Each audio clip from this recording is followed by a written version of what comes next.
Hello everyone! Today we will see how to make a simple and easy yet a tasty and flavorful Christmas cake.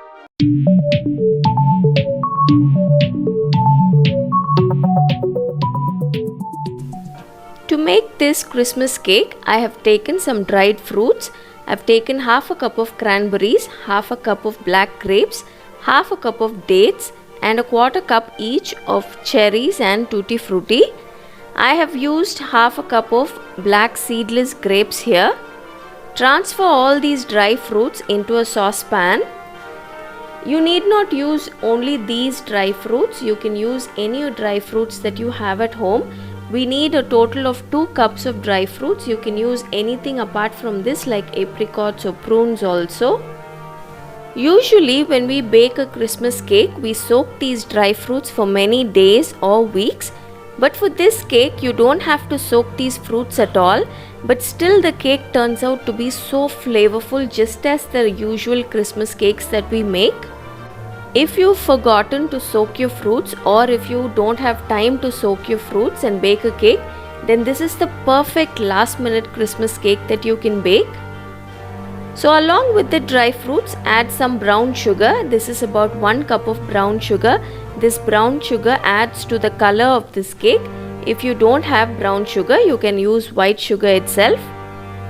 Along with this, add a quarter cup of unsalted butter. Next, we are going to add some spice powders. For this, add 1 teaspoon of cinnamon powder, and then add half a teaspoon of clove powder. Then add a quarter teaspoon of nutmeg powder. You get all these powders very easily in the supermarket. If not, you can grind your own spice powder and add it in. Then add half a teaspoon of salt. Now to this mixture, add 1 cup of water. Now place this saucepan on the stove. Keep the flame at medium or medium to low and let this mixture boil for some time. Wait for the butter to melt down and then allow this mixture to boil for about 8 to 10 minutes. As this mixture continues to boil, the dry fruits soak it up and it becomes intensely flavorful. These dry fruits tend to settle down at the bottom of the saucepan, so keep mixing it now and then. Don't allow the dry fruits to burn.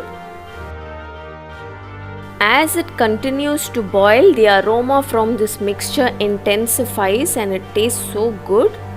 So after about 8 to 10 minutes, switch off the flame and remove it from flame. Now wait for this mixture to cool down completely, or at least it should be partially cooled down. As it is cooling down, we'll get the other things ready.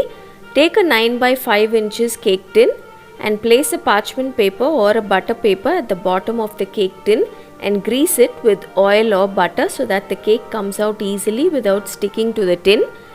I have used a 9 by 5 inches rectangular tin. If you don't have such a tin, then use any round or square tin. But make sure you use a 9 inches cake tin because this is a large cake. So use a larger cake tin. Next, take 2 eggs in a bowl. Make sure the eggs are at room temperature. And then get the maida or all-purpose flour ready. Add 1 teaspoon of vanilla to the eggs and beat the eggs nicely. Then add about 1 teaspoon of baking soda to the maida and mix it thoroughly. The last ingredient that we need to prepare are the nuts. We will be using about 1 cup of nuts for this recipe. I have taken half a cup of almonds and half a cup of walnuts. Make sure you choose some crunchy nuts. If you're using cashews, then it won't be very crispy and it won't taste very good. Chop these nuts and set it aside. And then preheat your oven to 180 degrees Celsius for about 15 to 20 minutes. Now check if the dry fruits mixture has cooled down a little bit and then add the beaten eggs to it. Don't add the eggs to a hot dry fruit mixture because then you'll end up cooking the eggs. Now mix the eggs thoroughly with the dry fruit mixture. Then add the maida with the baking soda. As you add the maida, add the nuts also along with it. After chopping these nuts, I have toasted these nuts in the microwave for 20 seconds. Now mix all of these together till it forms a smooth and homogeneous mixture.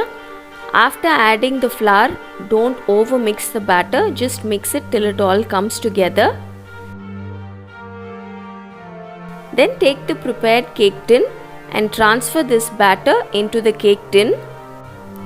Tap the tin on the counter a few times to remove any air bubbles, and also this will help to spread the batter evenly in the cake tin.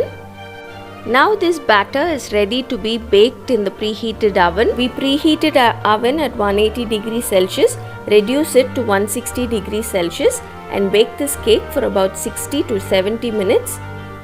Whenever you bake a Christmas cake, make sure you bake it for a longer time at a lower temperature. So bake at 150 to 160 degrees Celsius for about 1 to 1.5 hours. Put a toothpick at the center of the cake tin. If it comes out clean, then it is done. Otherwise, bake for a little longer. My cake took about 60 minutes to bake.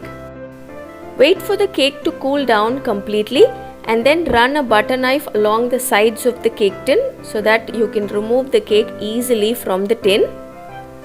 Whenever you bake a Christmas cake, don't cut the cake immediately. Wait for at least 24 hours and then cut into the cake. When you wait for a few days to cut into a fruit cake, the flavors all come together to make it very tasty. I usually wrap my fruit cakes, my Christmas cakes, in a cling wrap like this, and I leave it aside for 2 to 3 days and then only I cut it. If you're going to cut the cake after 1 day, then you can leave it out. But if you're going to cut your cake after 2 or 3 days, then wrap it up nicely and then leave it in the refrigerator. When you do cut the cake, make sure you use a serrated knife or a bread knife like this. Because we've used so much of nuts and dry fruits, the cake can crumble easily. So always use a serrated knife to cut into a fruit cake. If you use a normal knife like this one, then it won't be easy to cut into a Christmas cake. So now let's cut this cake and see how it is. So there it is, a very easy and simple recipe, but yet a beautiful looking and a tasty and rich Christmas fruit cake. Even though we never soaked the dry fruits for this cake, the taste of this cake is just as good as any other normal Christmas cake where we soak the dry fruits. If you've missed out on soaking the dry fruits for your Christmas cake this year, then don't run off to the store to buy a plum cake. Definitely give this recipe a try and you will not be disappointed. This cake tastes much better than any store-bought Christmas cake. This boiled fruit cake recipe is one of the easiest Christmas cake recipes. Do try it out. Until next time, bye-bye.